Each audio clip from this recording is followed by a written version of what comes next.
Fala, gente, hoje eu vou estar resolvendo as questões do Contest 11 de introdução à programação competitiva. São questões interessantes, tem a da A até a H, igual que teve no último Contest. E bora lá. A primeira questão, o nome dela é Bit++, e ela foi tirada de um div2, ela é uma div2, e ela consiste no seguinte. Ele vai entrar com o inteiro n. Depois desse inteiro n, ele vai printar uma sequência de n strings. Cada string dessa vai ter uma variável x, pode estar no começo ou no final, e vai ter um mais ou menos. São operações iguais a C++. Mais x, ou então x menos x, ou então x menos menos. Só pode ter esse tipo de string aqui. A questão é, você tem uma variável que é x, ela vai estar inicialmente zerada, e a cada operação mais você tem que atribuir mais 1 na variável, e a cada operação menos você tem que atribuir menos 1 na variável. Como é que resolve essa questão? Ela é bem tranquila de resolver, você tem que saber só os conceitos de... Ou você faz um monte de if, ou você usa os conceitos de string para poder achar esse mais na variável, que é o que eu vou fazer agora. Como? Você entra com n, você lê o n, vai n menos menos, ou seja, eu vou passar aqui n vezes, e eu vou ter a variável x, que ela está inicialmente zerada. Em cada interação eu vou ter um string, e eu vou ter que ler essa string. Eu vou fazer esse if aqui, ó. Se eu achar, eu vou dar um ponto find, um mais dentro da string. Como é que funciona o find? Quando você dá um find, ele vai te retornar a posição da onde ele achou esse mais. E se ele não achar, ele vai retornar uma variável, acho que é menos 1, não sei direito, mas é só você dar um string, npos, ele retorna isso aqui, se ele não achar. Ou seja, se o meu find for diferente disso aqui, que é, no caso ele retorna se ele não achar, quer dizer que ele não achou o mais. Se ele achar o mais, eu vou lá no x e dou mais no x. Caso contrário, se ele não achar o mais é porque tem um menos. Então dou um menos no x. Depois é só printar o x.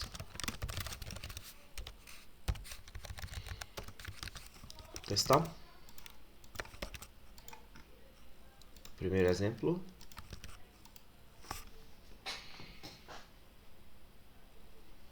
Dá 1, certinho. Segundo exemplo. Dá 0. Vou botar aqui, ó.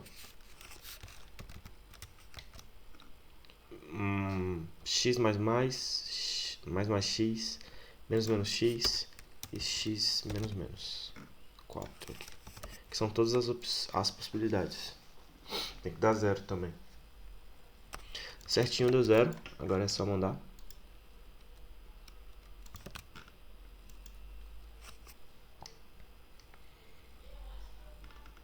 O meu código se perdeu por aqui. Deixa eu voltar. Mas deu accepted. Vou até voltar aqui. Aqui, accepted. Então essa foi a questão A. Beleza. A questão triângulo, ela foi tirada de um round de A, de um round de div2. Ela é uma div2. E para quem conhece as propriedades de triângulo, ela é bem facinho. O que ela está falando? Ele te entrega 4 segmentos, 4 palitos, e ele quer formar um triângulo com esses 4 palitos. Se eu conseguir formar um triângulo com 3 desses 4 palitos, eu tenho que printar triangle.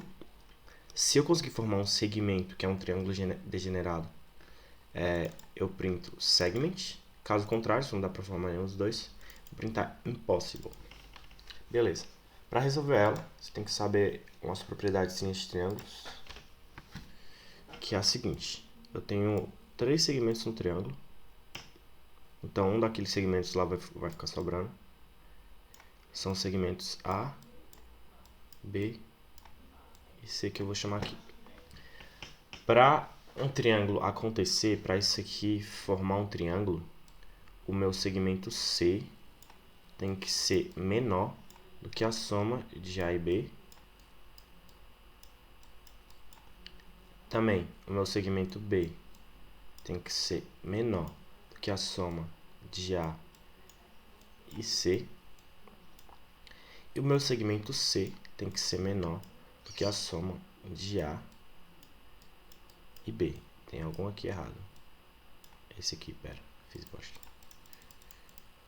Meu segmento A tem que ser menor do que a soma de B mais C. Se essas três condições forem verdadeiras, eu formo um triângulo.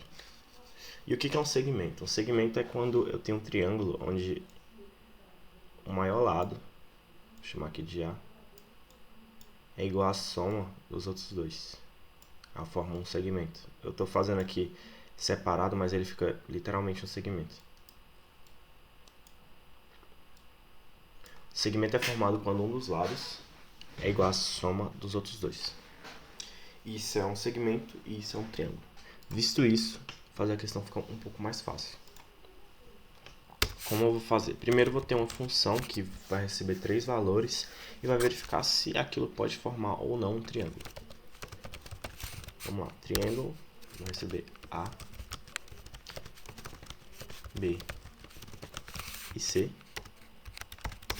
E aqui eu vou dar um return e vou colocar aqui as 3 condições que eu escrevi lá atrás, que é A tem que ser menor que B mais C, end. B tem que ser menor que A mais C, end.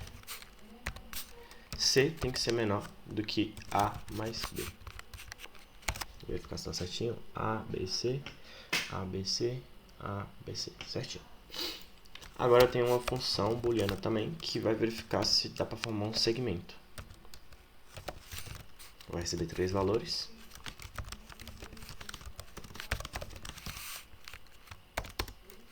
Vou retornar se dá para formar um segmento. Quais são os casos que dá para formar um segmento? Quando A é igual à soma de B mais C, ou, aqui nesse caso é ou porque sempre um lado vai ser maior. E é diferente desse aqui que é o end, que todas as condições têm que acontecer. No segmento não, só uma dessas aqui tá ok.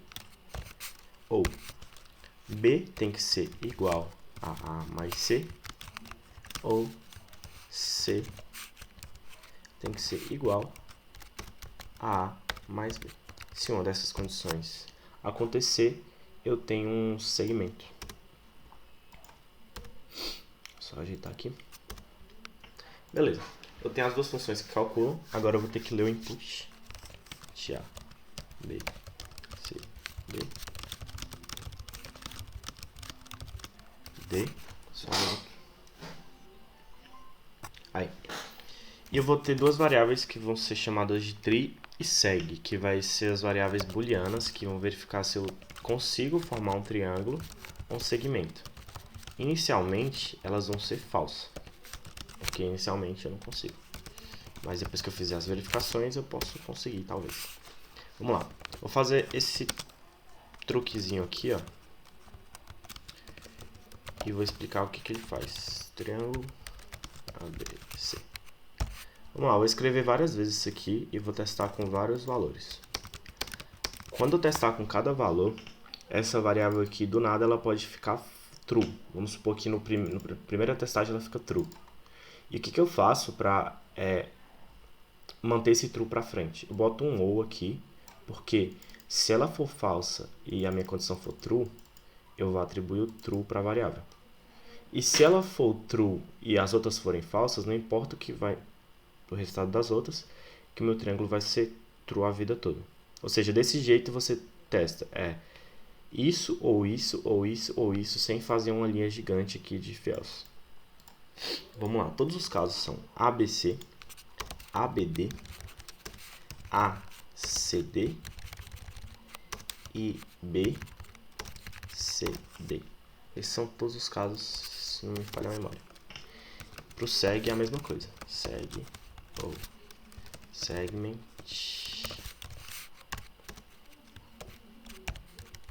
com A, B, C. Vou Ctrl C aqui. ABC, ABD, ACD e BCD. D. Também acho que esses são todos os casos. No final eu faço uma verificação. Se dá para formar um triângulo, if tree é true, cout, copiar certinho aqui para não ter erro. Triângulo, else if, se dá para formar um segment, vou dar cout,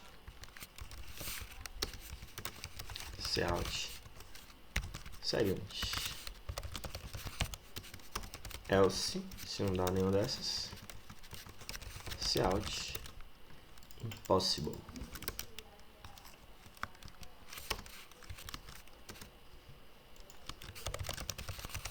E bora testar.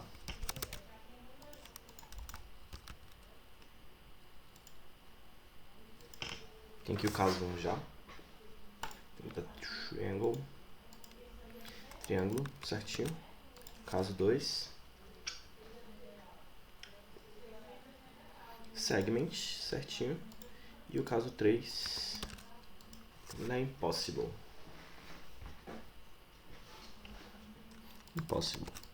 Agora bora enviar para ver se deu certo.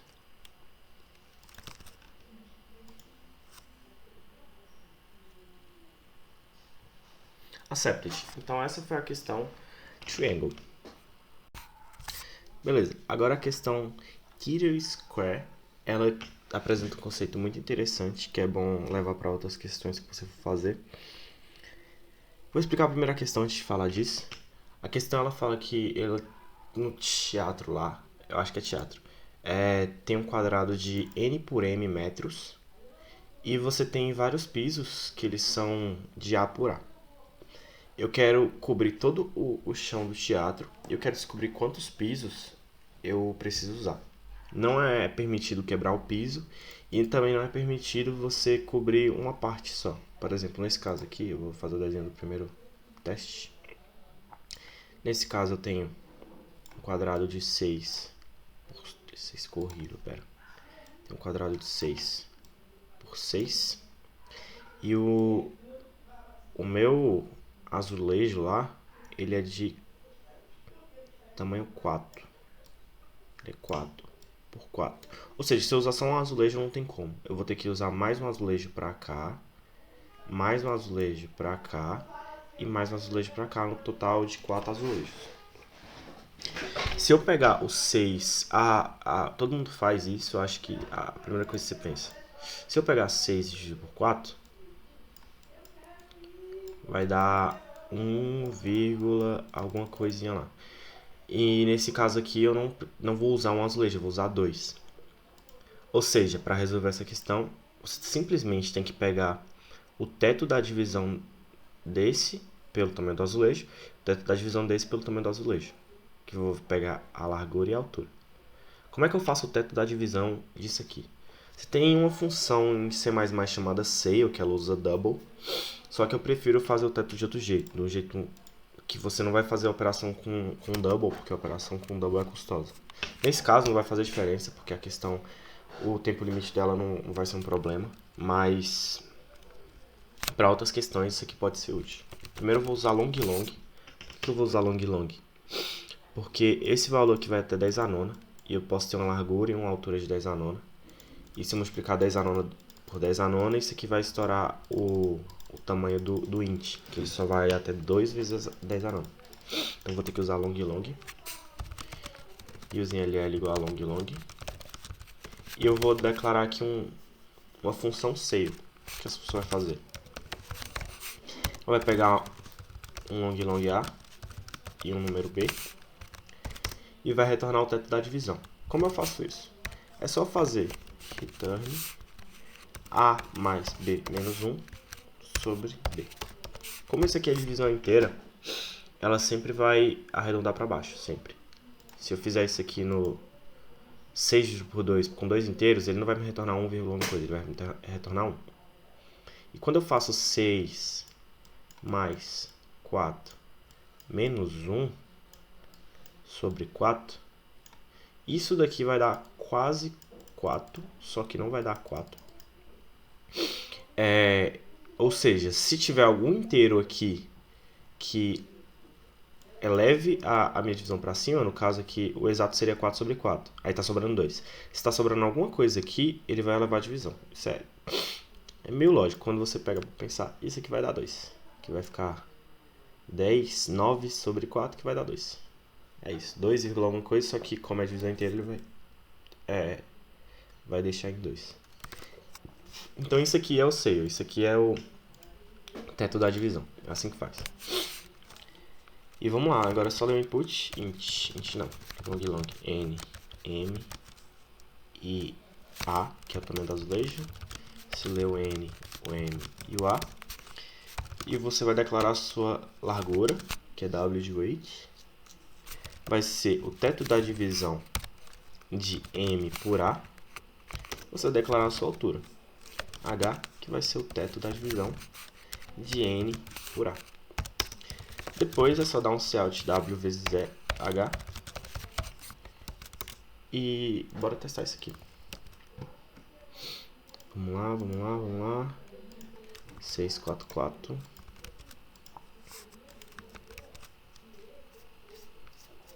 4, porque esse w dá 2 e esse h dá 2. Vamos lá, submit.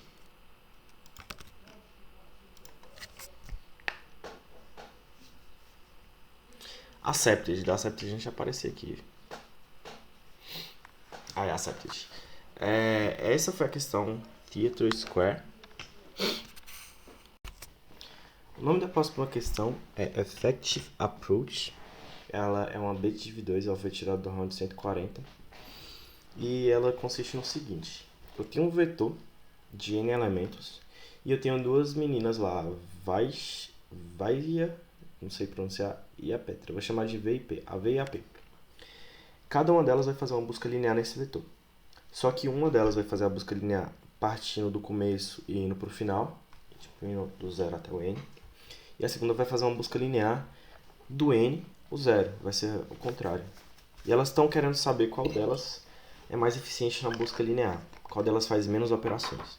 Então, eu vou ler o vetor e depois eu vou ler m carries, que pode ser até 10 a quinta. Cada carry dessa aqui, eu vou buscar no vetor esse número. E no final de todos esses carries, eu tenho que responder quantas comparações a V fez e a P fez. Essa questão se você for fazer do jeito tradicional, que é você buscando em cada iteração, você vai tomar um TLE, porque o M é 10 a quinta e o N é 10 a quinta. Ou seja, se eu for linearmente em toda carry, ou no pior caso, eu vou demorar, a minha complexidade vai ser N vezes M. Vai ser, no pior caso, 10 a 10. Isso aqui não tem como. Mas, se eu fizer de um jeito inteligente, tem como resolver ela. Eu vou pegar o último exemplo aqui, que é o mais completo, e vou explicar qual a ideia para a resolução dela. O exemplo é o seguinte: eu tenho 3, um 1 e um 2. Esqueci de comentar. Todos esses valores são permutações de n. Ou seja, tem valores de 1 até n. Não vai ter valores muito exorbitantes, tipo 10 a 9 e tal. São valores pequenos. E sempre de 1 até n. No máximo o valor que vai ter n. Beleza. Nesse daqui, se eu for buscar um 1, a V primeiro, deixa eu ver. A V vai demorar duas comparações. Que ela vai comparar o 3, vai comparar um 1 e vai achar. A P vai demorar duas comparações. Ela vai comparar o 2, vai comparar o 1 e vai achar. Se eu for achar o 3, a V vai demorar uma comparação. Que ela só vai comparar o 3 e pronto. Se eu for achar o 3 com a P, ela vai comparar o 2, vai comparar o 1, vai comparar o 3. Vai demorar 3 comparações. O último exemplo eu não vou precisar fazer, mas a questão é, se você for olhar para os índices desses elementos, vai ter o índice 0, o índice 1 e o índice 2. O que isso aqui é? Esse 2 ficou meio feio. O que isso aqui é? A V, ela sempre demora... vou até apagar aqui. Não, deixa assim. A V, ela sempre demora I mais 1 comparações para poder achar o vetor. O vetor não, o número. No caso, no 1, ela demorou 1 mais 1, 2, duas comparações. No 3 ela demorou 0 mais 1, uma comparação. E a P, ela sempre demora N menos I comparações para poder achar o número. No 1 ela demorou 3 menos 1, 2. E no 3 ela demorou 3 menos 0, que é 3 comparações.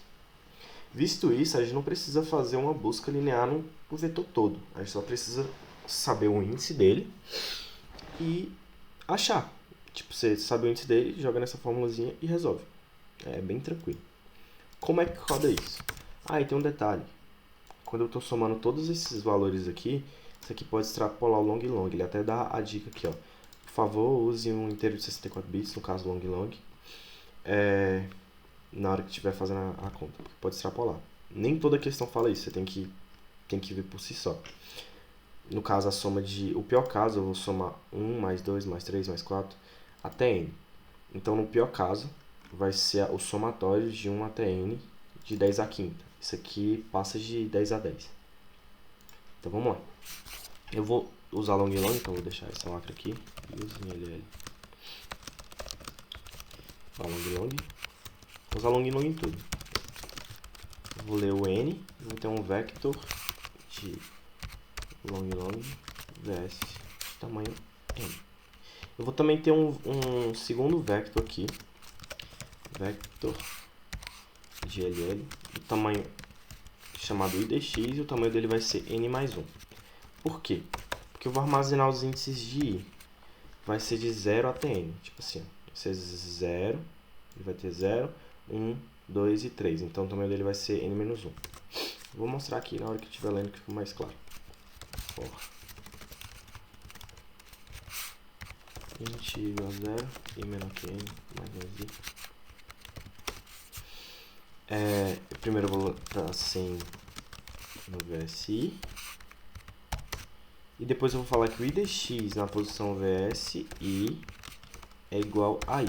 Ou seja, se eu quiser saber qual é o índice do 2, por exemplo, ele vai ser 2 aqui. Se eu quiser saber qual é o índice do 3, eu vou acessar a posição 3 do vetor e ele vai me dar I. Por que eu coloquei I mais 1?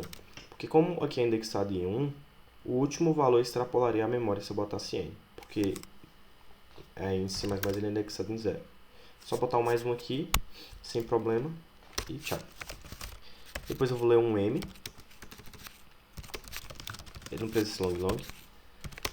E eu vou ter as variáveis V e P. Da Vaissa e não sei como é que é o nome da outra.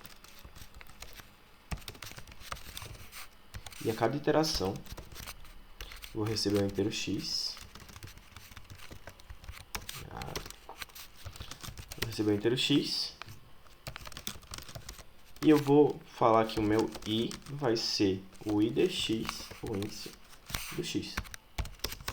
Com os índices é só fazer a operação. Que é essa daqui, ó. O V vai ser mais igual a I mais 1. Mais igual a I mais 1.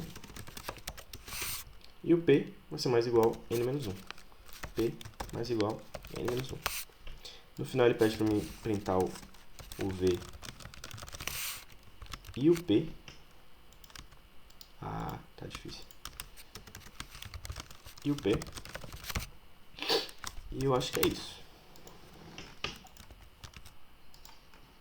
Vamos lá.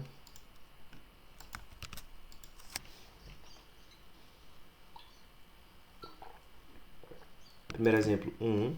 Tá errado já. Por que tá errado?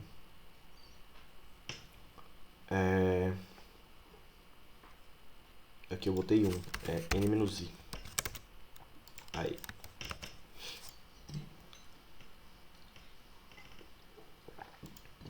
Aí, 1, 2. Próximo. Tá 2, 1. 2, 1. O próximo. Tem que dar 3, 3. Não, 6, 6. Isso, 6, 6. Dá submit, ver se a gente recebeu a C.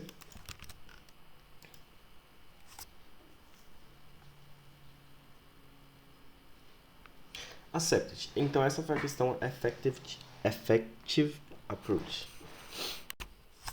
A próxima questão é O nome dela é Two Bags of Potatoes. Ela é uma ADV2, foi tirada do round de 148 do Code Forces. E ela consiste no seguinte. A Valera, ela tinha dois sacos de batatas. O primeiro ele tinha X batatas, o segundo ele tinha Y batatas. Todos esses números são maiores do que 1. Maiores ou iguais a 1, quer dizer. E ela perdeu o saco que continha X batatas. Ela não lembra quanto que tinha, mas ela lembra que o somatório dos dois sacos não era maior que N, ou seja, era menor ou igual a N, e era divisível por K. Ela quer que você printe todas as possibilidades de possíveis números que podem ser o seu X. Ele está te entregando o Y, o K e o N. Primeira coisa, como o X ele era pelo menos 1, tipo, não podia ser 0, então essa soma entre X e Y era no mínimo Y mais 1 e no máximo K. Então o jeito de você fazer é o seguinte, você itera entre Y mais 1 até N e verifica qual é divisível por K. Só que isso aqui tem um problema. Como os meus números são até 10 a nona, isso aqui pode extrapolar o limite. Pode não, vai extrapolar porque vai ter um teste que vai querer quebrar isso aí. Extrapolar o limite de tempo, porque passando de 1 por 1, isso aqui é muito demorado. Mas tem um jeito inteligente de fazer. A primeira coisa que eu tenho que fazer é pegar o primeiro inteiro positivo divisível por K e é maior ou igual a Y mais 1, vamos supor que, sei lá, eu vou chamar ele de L. Achar esse primeiro inteiro L e ir pulando de K em K. Desse jeito vai ficar mais rápido e vai garantir que eu resolva a questão por causa dessa condição aqui. Essa condição fala que N sobre K é no máximo 10 a quinta. Ou seja, se eu for pulando, eu vou dar no máximo 10 a quinta pulos. 10 a quinta passa no tempo, 10 a nona não. Como é que eu acho esse primeiro inteiro positivo divisível por K? O que eu tenho que fazer? Eu tenho que tirar o teto da divisão. Nesse caso, o meu Y mais 1 é 11, porque o meu Y é 10. E o meu K é 10, é 1. Então, se eu for tirar o teto da divisão de 11 por 1, isso aqui vai dar 11. Então, meu primeiro inteiro positivo é 11. Só que esse caso aqui não é muito legal de fazer, deixa eu fazer com outro. O meu inteiro também é 11, porque o Y é 10. E 11, o teto da divisão por 6 dá 2. 11. Sobre 6, a divisão real mesmo vai dar 1, uns quebradinho. Como tem vírgula, uns quebradinho, arredonda para cima, fica 2. Nesse caso eu vou usar um seio, a função que eu já usei, eu vou explicar como é que ela funciona. E o primeiro valor divisível por 6 maior que 11 é o teto da divisão, no caso que é 2, vezes 6. Então vai ser o teto da divisão vezes K. Vou usar essa função e eu vou explicar como é que ela funciona de novo. Funciona a seguinte, é seio da divisão de A por B, e a fórmula dela é muito facinha de lembrar, é A mais B menos 1 sobre B. Por que A mais B menos 1 sobre B? Quando eu estou dividindo um número por outro, fica um resto. 11 sobre 6 dá 1 e o resto é 5. Quando eu coloco esse mais B menos 1, eu vou garantir que o resto ele vai ficar no limite. Ou seja, se eu dividir 12, por exemplo, que é divisível por 6, que o resultado é exato, e somar um 5 aqui, ó, esse meu 5 vai ficar todo para o resto, que é o máximo de resto que eu posso conseguir. Se eu colocar mais 1 aqui, 13, mais 5 sobre 6, esse 5 vai deixar de ser resto e vai virar um número. Ou seja, se tem um número de resto aqui sobrando, eu vou subir mais 1 na divisão. No caso, 13 por 6 dá 2, uns quebrado. Se eu botar esse mais 5 aqui, vai dar 3. Por isso que esse seio funciona. E ele é mais rápido, porque ele só faz a operação com o inteiro. Na programação repetitiva, você tem que fugir dos double. Usar o seio com double lá, ele é um pouquinho mais demorado.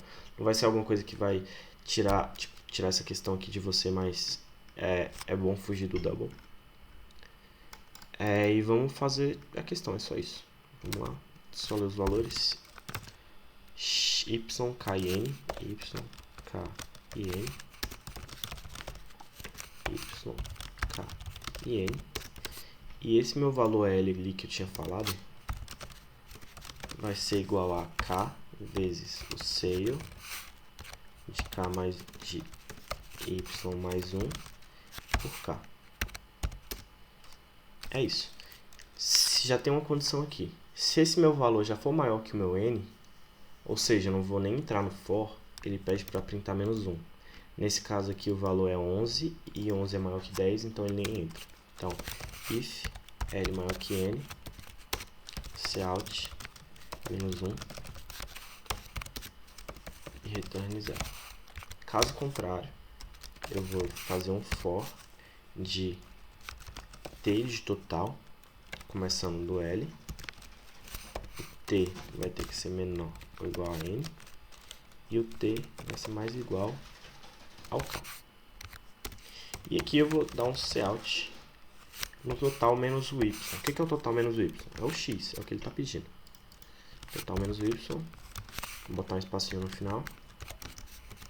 E botar uma quebra de linha aqui no final.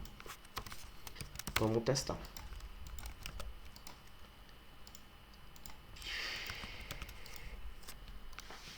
Primeiro caso, tem que dar menos 1, que ele vai entrar nesse if aqui. Menos 1. E o segundo caso, tem que dar esse aqui, 2, 8, 14, 20 e 26.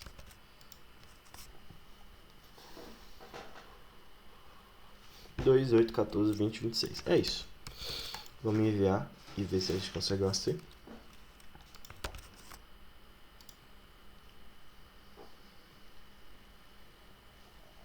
Accepted. É isso. Essa foi a questão 2 bags of potatoes. O nome da próxima questão é T'. Ela é uma B de div2. Ela é um pouquinho custosa de fazer, mas se você conhecer o que ela usa, ela fica muito fácil. É uma questão que fala o seguinte. O número primo é um número que tem exatamente dois inteiros positivos como divisores distintos, no caso 1 e ele mesmo. E o número T' é um número que vai ter exatamente 3 divisores distintos. Ele entra com vários valores e quer que você printe se o número é T' ou não. O número n é 10 à quinta e o número x é 10 a 12. Ou seja, se eu for fazer um método tradicional de ir até a raiz, ou se verificar todos os divisores dele e ver se ele tem 3 divisores, isso aqui vai ser muito, muito custoso, não tem como fazer bonitinho desse jeito. Então a gente vai usar algumas propriedades que deixam essa questão um pouco mais fácil. A primeira delas, vamos verificar os divisores de um número. No caso aqui o 4, que é um T'. Os divisores de 4 são 1, 2 e 4. No caso ele tem 3 divisores exatamente. E é esse aqui. Vamos verificar outro número, no caso 5 aqui, ó, 5 não, 6. Os divisores deles são 1, 2, 3 e 6. E só mais um número, no caso outro T', 9. 1, 3 e 9. Esses são os divisores de 9. Se você for perceber, você for olhar bem, todos os T' eles são quadrados perfeitos. Ou seja, se você pegar esse valor do meio da divisão deles e multiplicar por ele mesmo, vai dar esse valor aqui. Os outros números não são quadrados perfeitos. Para ser um quadrado perfeito, o número de divisores dele tem que ser ímpar. Então essa é a primeira propriedade que você vai usar para resolver. No caso, isso aqui, 2 vezes 3 vai dar 6, 1 vezes 6 vai dar 6 também. E no caso dos quadrados perfeitos, isso acontece, como sobra um divisor aqui no meio, você multiplica por ele mesmo. Outro exemplo de quadrado perfeito, o 16. Os divisores eles são 1, 2, 4, 8 e 16. Como ele tem 5 divisores e 5 é ímpar, ele é um quadrado perfeito. 1 vezes 16 dá 16, 2 vezes 8 dá 16 e 4 vezes 4 dá 16. Então, o primeiro pré-requisito do número para ele ser um T', ele tem que ser um quadrado perfeito.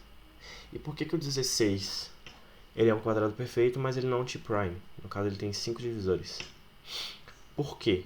Exclusivamente porque a raiz de 16 é 4 e 4 não é primo. Ou seja, se eu pegar qualquer número onde a raiz dele é primo, isso aí vai ser um T-prime. Primeiro, se ele tem raiz exata, ele é um quadrado perfeito. E se a raiz dele é primo, ele é um T-prime. Então, essas são as condições para resolver a questão. Visto isso, ainda fica um pouco difícil de resolver a questão. Porque se eu tirar a raiz do número de 10 a 12, ele vai ter no máximo 10 a sexta. E calcular um primo de 10 a sexta e ir até a raiz dos divisores dele também fica custoso. Um método que eu posso usar para fazer isso é usar um crivo. O crivo de Aristóteles você pré-computa todos os primos e consegue fazer em A1 a verificação de um número se ele é primo ou não. E o crivo é um código que é bom você ter na sua colinha na hora de você resolver os contests, porque aparece muita questão que você precisa de primos ou então de verificação se o número é ou não primo. Eu vou deixar aí no link o meu GitHub, que ele tem alguns códigos de matemática, inclusive o crivo, a verificação se o número é primo, se você já tem alguns primos pré-computados, ela fica um pouco mais rápida. E como fazer o crivo. Vamos lá, mas eu vou fazer aqui certinho e vou explicar como é que o crivo funciona. O crivo ele vai ter todos os valores, calma, pera. Vai ter um bit set que você vai marcar todos os valores, de 1 até o número que você quiser. 2, 3, 4, 5, 6, 7, 8, 9, 10. Inicialmente ele vai considerar que todos esses números são primos, todos. Aí, como a gente já sabe que o 0 e 1 não é primo, a gente já marca eles como não primos. E depois a gente vai iterando em todos os valores. Se ele estiver não marcado, ele é primo. Por exemplo, começando do 2, ele não está marcado, então ele já é primo. E eu vou no quadrado do 2, começando no quadrado do 2, 2 vezes 2, 4, e vou marcando todos de 2 em 2. 2,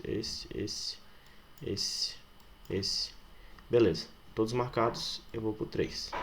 Eu vou para o quadrado do 3, no caso 9, e vou marcando todos de 3 em 3. Por que eu não começo de 3 em 3 aqui, ó, indo para o 6? Como a gente viu, o primeiro número que tem só o 3 divisor é o famoso T-prime lá, que é o quadrado perfeito do 3. Todos os números anteriores eles vão ter pelo menos outro divisor que não vai ser o 3, ou então não vai ser o próximo primo. Por exemplo, o 5, eu não preciso marcar nenhum número antes de 25. O número que eu vou marcar primeiro é o 25. Quais são os divisores de 5? Entre 5 e 25. São 10, 15 e 20.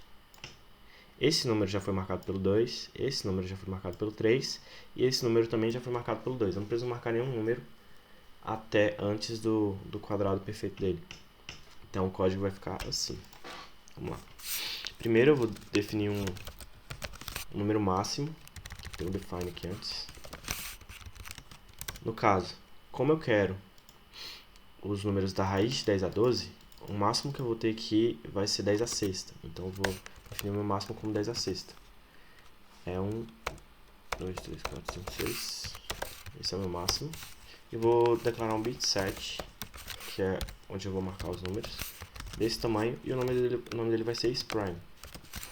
Vou verificar se os números são primos. Acho que é só isso.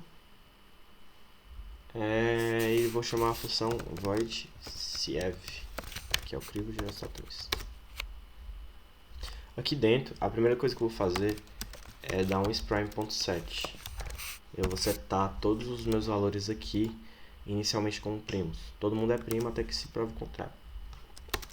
E eu vou declarar o isPrime de 0 vai ser igual ao isPrime de 1, que vai ser igual a false. Esses dois aí, 1 e 0, não são primos. Eu vou fazer um for. Long igual a 2, vai começar do 2 e vai até o max n. Vou passar de 1 em 1. Se o número está marcado, se o número não está marcado, no caso, if isPrime e se ele é primo, então eu vou ter que fazer essa marcação em todos os números. Então, for long j.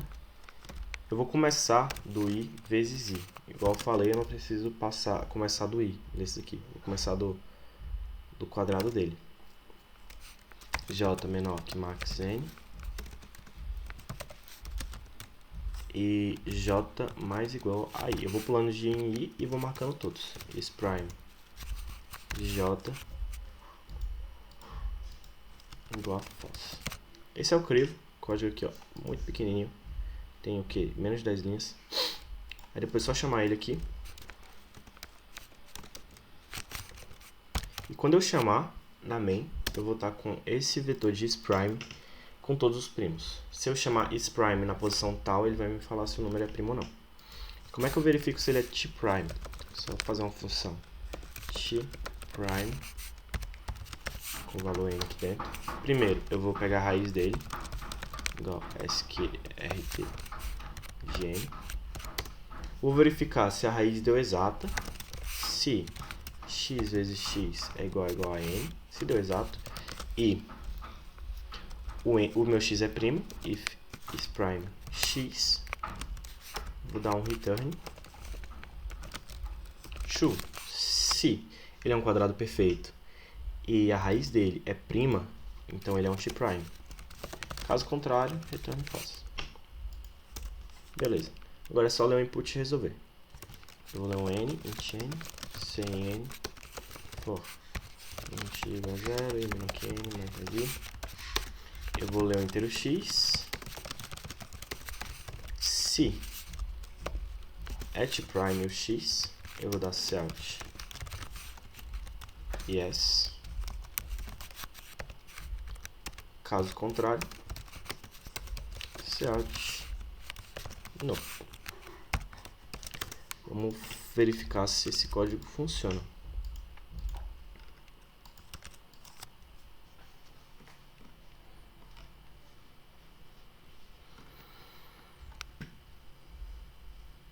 Max n, eu escrevi max n ao contrário, velho.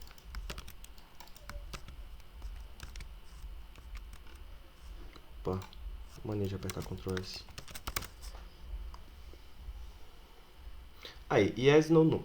O 4 é tPrime, o 5 não é tPrime, o 6 é tPrime. Vamos fazer o teste com outros tPrimes que a gente testou lá e viu que era verdade. Que no caso é o 9, o 49 também é. Vamos fazer o teste, então vou ter que dar yes nos dois últimos.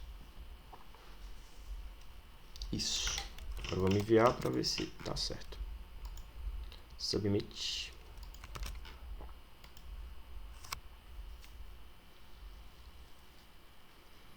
Meu nome já ficou, sei lá pra onde, vou voltar lá. Aqui, rodando o teste 59. Accepted, é isso. Essa foi a questão do tPrime. Vou até colocar o código aqui pra vocês verem. Aí, esse código que eu usei. Essa foi a questão dos tPrimes. Próximo problema, o nome dele é Watchman. Ele é um addiv1. É como se fosse uma cdiv2. E o problema consiste no seguinte. Resumindo aqui tudinho, eu tenho vários pontos em um plano cartesiano. E o doutor, ele calcula os pontos, o Dr. Manhattan, ele calcula os pontos como a distância do motorista de táxi. Que a distância é isso aqui, ó, vou desenhar.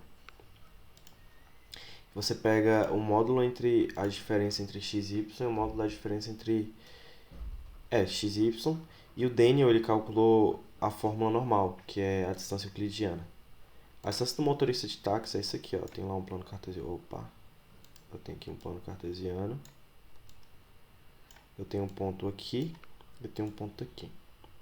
Essa distância que ele calculou inicialmente, a do motorista de táxi, ela faz isso aqui, ó. Calcula a diferença do x e do y. E a distância de Manhattan é a distância euclidiana. A distância normal é a distância euclidiana, que o Daniel estava calculando. Ele quer descobrir para quantos pares a distância vai dar igual. Porque como ele calculou errado, vai ficar um monte de errado, mas ele quer descobrir para quantos vai ficar igual.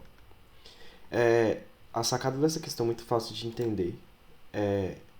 Essa distância só fica igual em dois casos. O primeiro é quando um y é igual ao outro, então a distância euclidiana é essa. e a distância de Manhattan também é essa. E o segundo jeito é quando o x é igual ao outro. Então a distância de Manhattan, a distância euclidiana de um jeito e a outra distância do professor de Manhattan vai ser igual. Então essa é básica, é muito fácil você pegar essa sacada. O problema é fazer ela rápido, porque o input é 2 vezes 10 a quinta e não tem como eu calcular todos os pares de maneira eficiente aqui. Não desse jeito, tipo, você fazer um por um não vai ser eficiente. Vamos pegar os exemplos. Nesse exemplo, esse daqui, ele faz par com esse daqui, que a distância vai ser igual. Só faz par com esse. E o segundo só faz par com o terceiro também, então são duas distâncias que são iguais. O terceiro são a par de par aí que vai dar tudo certo. Basicamente, quando x ou quando y forem iguais, eu vou fazer um par. Eu vou fazer um caso de teste aqui, que eu estava bolando, que é 1, 2, 1, 2, podem ter números iguais, 1, 3 e 3, 2. Com quem esse aqui vai fazer par? Esse aqui vai fazer par com esse, porque ele tem um x igual. Ele vai fazer par com esse, porque tem x igual. E ele vai fazer par com esse, que tem o y igual. Um jeito de você resolver essa questão fácil é você pegar o número de valores aqui abaixo, que eu tenho o x igual a esse. Quantos números eu tenho o x igual a esse? Vou chamar de nx. Eu tenho 2. Então, nx é igual a 2. Quantos números eu tenho um y igual a esse? Vou chamar de ny. Tenho um ny igual a 2. Então, tenho 2x e 2y. Só que tem um porém, o resultado disso aqui não é 4, é 3. Por quê? Porque eu tenho um valor aqui que tanto x quanto y são iguais. Então, o resultado para mim calcular o par de i vai ser nx mais ny menos o número de pontos que eu tenho igual a ele. Se você esquecer desse menos, número de pontos igual a ele, a questão vai dar errado, porque aqui ele fala que alguns pontos podem coincidir, alguns pontos podem ser iguais. Então, para calcular fazer essa questão, eu tenho que armazenar o número de x que eu tenho de uma variável tal, o número de y que eu tenho de uma variável tal, e também tenho que armazenar o número de pontos que eu tenho de uma variável tal. Como é que eu vou resolver isso aqui? Eu vou usar um pair para armazenar os pontos de x e y. Estou usando essas macros aqui para ficar melhor de escrever.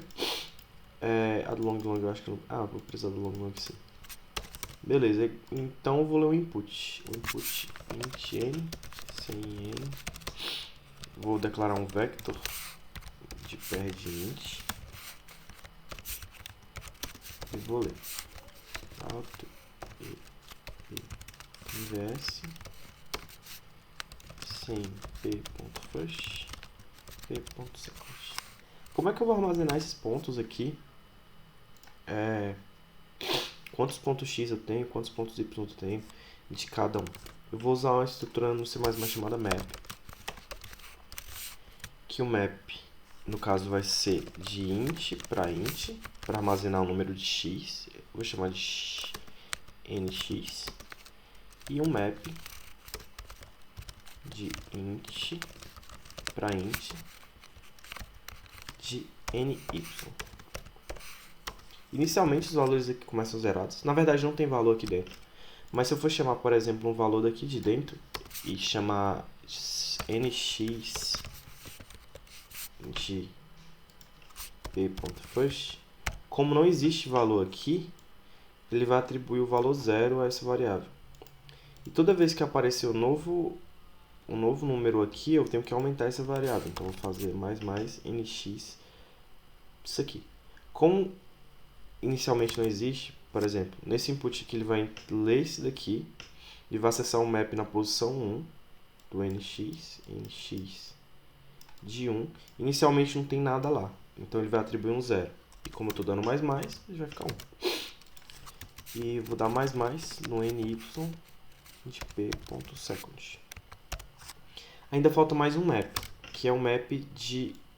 eu vou chamar de np, que é o número de pontos. aqui vai ser um map, no caso de ii, que vai ser o que eu estou usando como ponto, que é o PRGint, para int. Nele vai armazenar o número de pontos que eu tenho daquele jeito lá.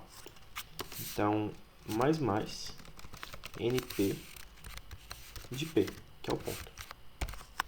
Então, desse modo, eu tenho armazenado todos os números de x, todos os números de y, todos os números de p. E ainda tem um detalhe. Aqui vocês viram que eu não estou contando ele, eu não estou contando ele mesmo. E para esse par, eu só preciso calcular os que estão abaixo dele. Para esse daqui, eu não preciso calcular esse aqui de novo, porque esse par já foi calculado. Eu só preciso calcular os abaixo dele. Ou seja, a cada iteração, eu tenho que diminuir o número de x dele, o número de y daqui, e o número de pontos eu tenho que descontar ele. Ou seja, não posso contar ele. Como é que vai ficar isso aqui? For alto p invs. Primeiro, eu vou atribuir umas variáveis, esse aqui, a, b e c. Int a vai ser nx p.first. Só que eu tenho que diminuir um nessa variável, então eu vou dar um menos menos. Qual a diferença desse menos menos antes para esse menos menos depois? No x aqui, inicialmente ele tem 3. Se eu der o menos menos depois, ele vai atribuir o 3 à variável a e depois vai diminuir esse 3 para 2. Só que eu não quero isso, eu não quero contar ele mesmo. Então, eu vou dar o menos menos antes, que ele vai subtrair a variável, tá? 3 vira 2, e depois vai atribuir. Então, é isso aqui, o a int b igual a menos menos ny na posição a p.second, e o int c igual a menos menos np na posição p. E é isso. E a minha resposta, eu tenho que declarar ans igual a 0. No caso, ela vai ser long, porque esse número pode ficar muito grande. Então, ans mais igual a long, a mais b menos c, que é o número de x mais o número de y menos o número de pontos. É isso, depois só dá um celt ans. E a complexidade disso aqui ficou n log n. O log, que é a constante alta, porque eu estou fazendo esse log 3 vezes, mas eu acho que passa. Vamos lá. Testar para esses casos aqui.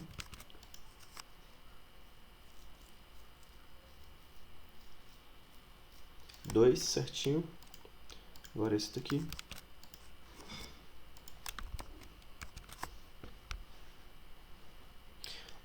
É isso. Vamos enviar e ver o que vai rolar. Watchmen. Eu já estava testando aqui antes alguns casos do WA. Acho que o 10 é o caso da morte. E accepted. É isso. E essa foi a questão Watchmen. Agradeço a todo mundo que viu até aqui. E se você tem alguma dúvida, não esqueça de mandar lá no Slack. Ou então manda um comentário aqui, que eu vou estar tentando responder tudo. E é isso. Valeu!